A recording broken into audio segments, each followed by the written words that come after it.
Tá com vontade de comer um acarajé? Você conhece a história do acarajé? Vamos deixar que a minha querida amiga Rosa Perdigão nos conte essa história. O acarajé é uma receita tradicional de matriz africana, da diáspora afro, da nossa gastronomia. Ele é feito com feijão fradinho, é uma massa temperada com cebola, com sal, modelada e frita no azeite de dendê.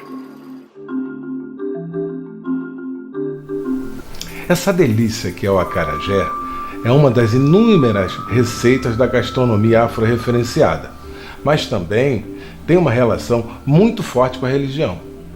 Não tem como falar de acarajé sem falar de matriz africana, sem falar da matriz afro-brasileira, candomblé, umbanda, não tem como. Acarajé é comida de santo, é comida de orixá, é comida de Iansã, é comida de Xangô. Quarta-feira, dia de fogo, dia de dendê. Esse alimento, né, além de alimentar o físico, ele alimenta a nossa alma também. É um alimento sagrado, servido aos pés de Iansã, de Oiá, de Xangô, de Airá, os santos quentes, os santos de dendê. Essa comida ela é feita em comunidades de matrizes africana, sempre às quarta-feiras, ou em obrigações a esse santo, Xangô ou Iansã. Além da gastronomia, além desse prato, ele tem um valor de sagrado, o valor sagrado dentro do terreiro, dentro do candomblé, para esses orixás. O acarajé tem diversas formas e tamanhos. Dizem que cada uma delas é ligada a um orixá. A gente tem um acarajé redondo, e geralmente o redondo a gente serve para Xangô.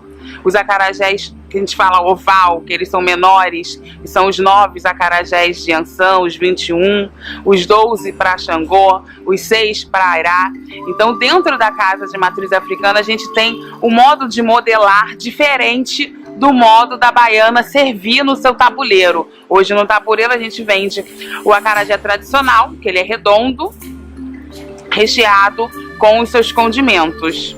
As baianas do acarajé foram merecidamente reconhecidas como patrimônio cultural do nosso país.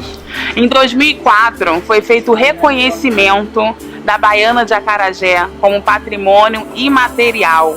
Foi um trabalho árduo, um trabalho além, de 2004, a gente já tem mais ou menos aí uma década trabalhando para tornar esse ofício um patrimônio, valorização dessa cultura.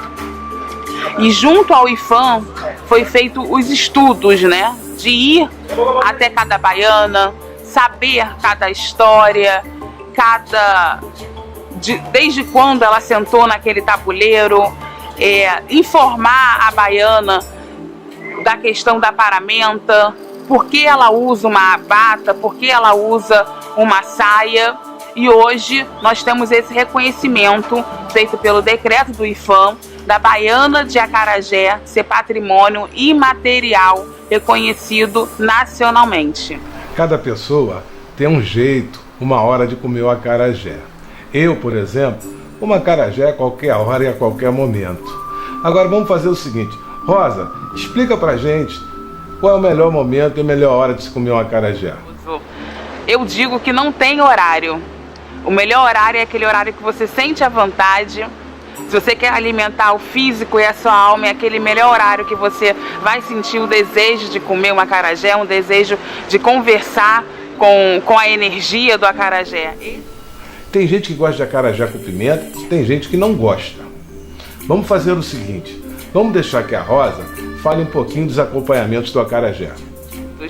Para completar essa iguaria maravilhosa, além dele ser frito no azeite de dendê, a gente recheia com vatapá, que é um creme de camarão, o caruru, um refogadinho de quiabo com camarão também, o nosso camarão defumado, a salada de tomate verde e um toque da pimenta baiana.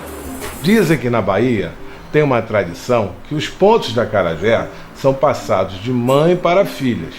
Será que isso é verdade ou é mais uma historinha para inglês ver? Existe uma tradição dos tabuleiros, do ponto da baiana de acarajé, ser passada tradicionalmente de mãe para filha ou da avó para neta, e essa hierarquia assumindo o tabuleiro. Já aqui no Rio de Janeiro, como muitas baianas chegaram de Salvador e poucas têm essa hierarquia de assumir mãe, filha ou neta, hoje as baianas do Rio de Janeiro assumem o ponto pela forma do trabalho, de fomentar o ofício e também o seu ganha-pão, né? o seu empreendedorismo, já que no Rio de Janeiro existe também essa questão da tradição, só que existe filhos, existe filhas que quer estudar, quer fazer uma faculdade. Então, hoje no Rio de Janeiro, o tabuleiro, ele não é um comércio em si, mas não tem essa hierarquia tradicional de família. Hoje em torno do Rio de Janeiro nós temos 72 baianas. Dessas 72 eu tiro 10%. Vamos colocar que eu tenho 7 baianas que têm essa mãe para filha.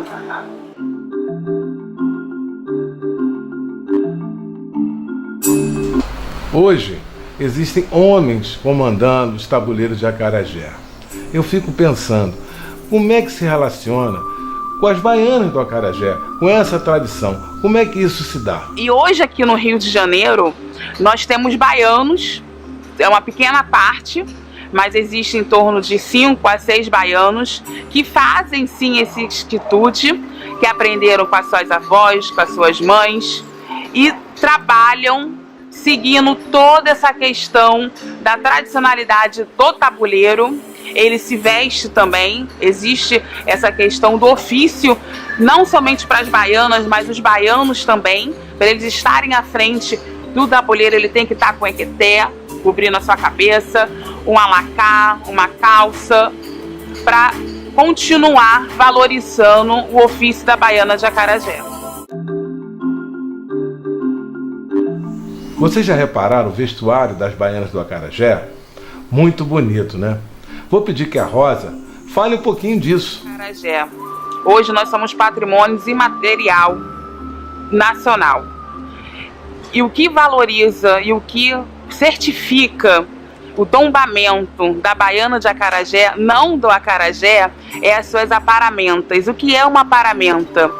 A baiana está tradicionalmente vestida, desde seu pano da costa, a um camisu, uma bata, a sua saia com a sua nágua, um pano da costa, os seus fios de conta, os balangandãs da baiana. Aí sim, essa baiana vai estar vestida tradicionalmente para estar servindo o seu quitute. Hoje no Rio de Janeiro existe a Associação das Baianas do Acarajé. É verdade. E a Rosa Perdigão é a presidente. Vamos deixar que ela fale um pouquinho dessa maravilhosa iniciativa. A Associação Nacional das Baianas de Acarajé, Mingau, Receptivo e similares. Hoje nós temos a ABAN Rio. A ABAN, essa associação nasce em 2002, 2004, com a questão de amparar nacionalmente, para amparar as baianas de acarajé. Desde o momento da sua inscrição, a solicitação de um ponto à prefeitura, a incentivá-la a ser uma empreendedora, porque não é somente vender o acarajé, ela está ali fazendo cultura, ela está ali levando o seu dinheiro para sustentar a sua família. Então a ABAN, ela dá essa visão do empreendedorismo, da questão do cuidado com os alimentos e a questão burocrática em ter a sua licença legalizada. É totalmente válido a ABAN ter uma cadeira no Conselho de Cultura. A baiana de acarajé é uma cultura viva e a ABAN preserva essa cultura ancestral, que nós chamamos de griot, que são as nossas mais velhas. Desde o momento a cuidar dessa questão de patrimônio imaterial, a valorizar a cultura, valorizar a baiana de acarajé e fomentar a cultura dessas senhoras.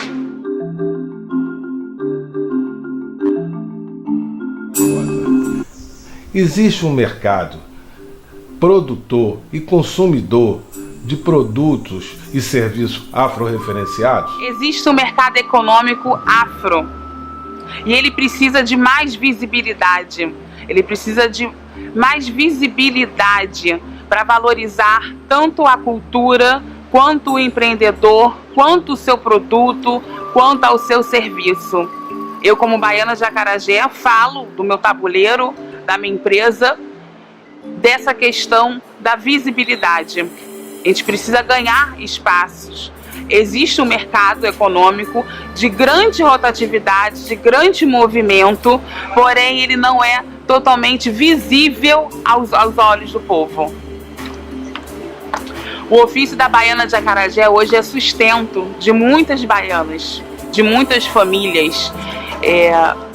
Das baianas hoje no Rio de Janeiro, 90% delas, inclusive eu, vivo do meu ofício, de ir para a rua montar o seu tabuleiro. Hoje a gente tem a questão do delivery, hoje tem a questão da entrega em casa. Nós vivemos sim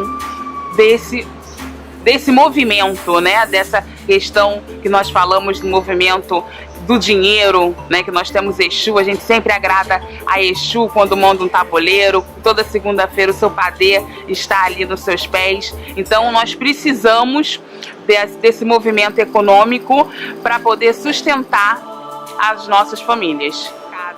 Nós temos vários empreendedores negros, empreendedores que fazem cultura, não somente a baiana de Acarajé, como outros empreendedores que levam e deixam viva a nossa cultura ancestral.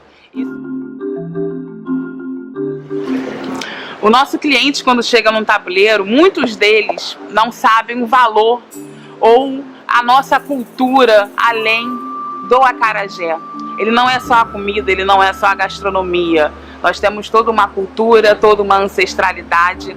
E sempre que há espaço, eu converso isso com a pessoa que está ali comendo, porque você está comendo acarajé, você sabe a história da acarajé, você sabe por que nós estamos aqui vestida de baiana, aparamentadas para estar vendendo, sabe que nós somos patrimônio material. Então sempre que há possibilidade, nós precisamos sim passar ao nosso público, ao nosso cliente, o valor econômico afro. Essa visibilidade é importante para nós.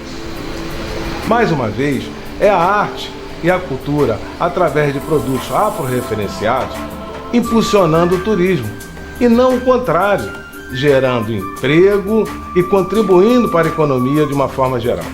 É o turismo que incentiva a cultura ou é a cultura que incentiva o turismo? Eu sou cultura e eu falo que realmente, e tenho provas vivas sobre isso, que a cultura movimenta o turismo. O turismo não iria acontecer se não tivesse uma capoeira, se não tivesse uma baiana de Acarajé com seu tabuleiro, se não tivesse a questão cultural na cidade. Então, eu reforço essa fala, eu afirmo essa fala, que a cultura movimenta o turismo.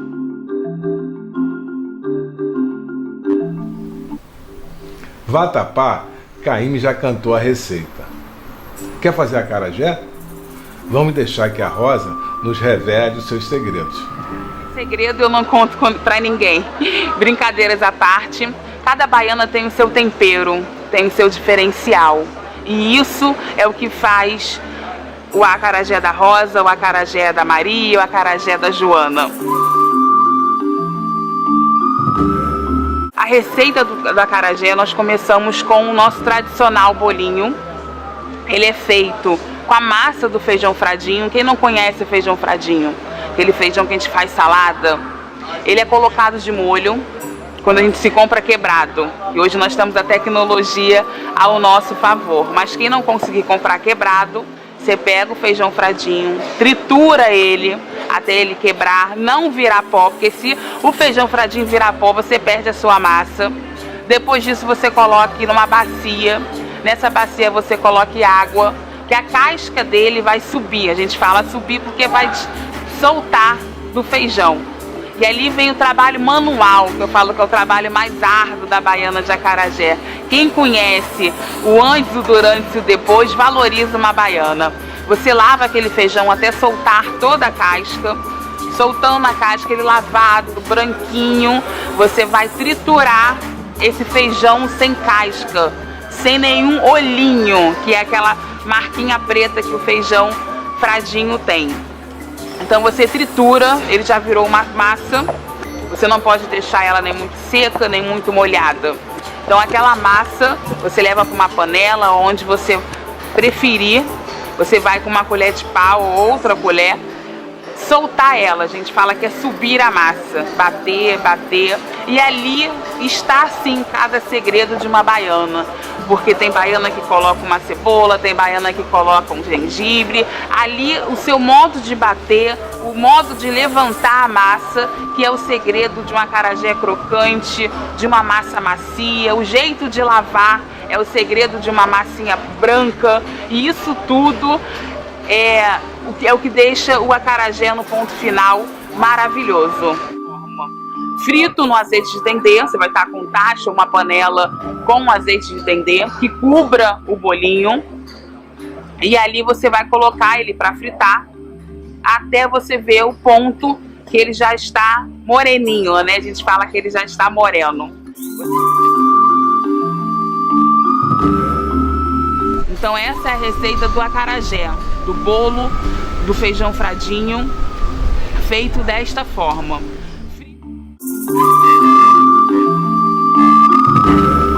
Visualize, curta, compartilhe. Ative o sininho das notificações. A Fica Mundo chegou e veio para ficar.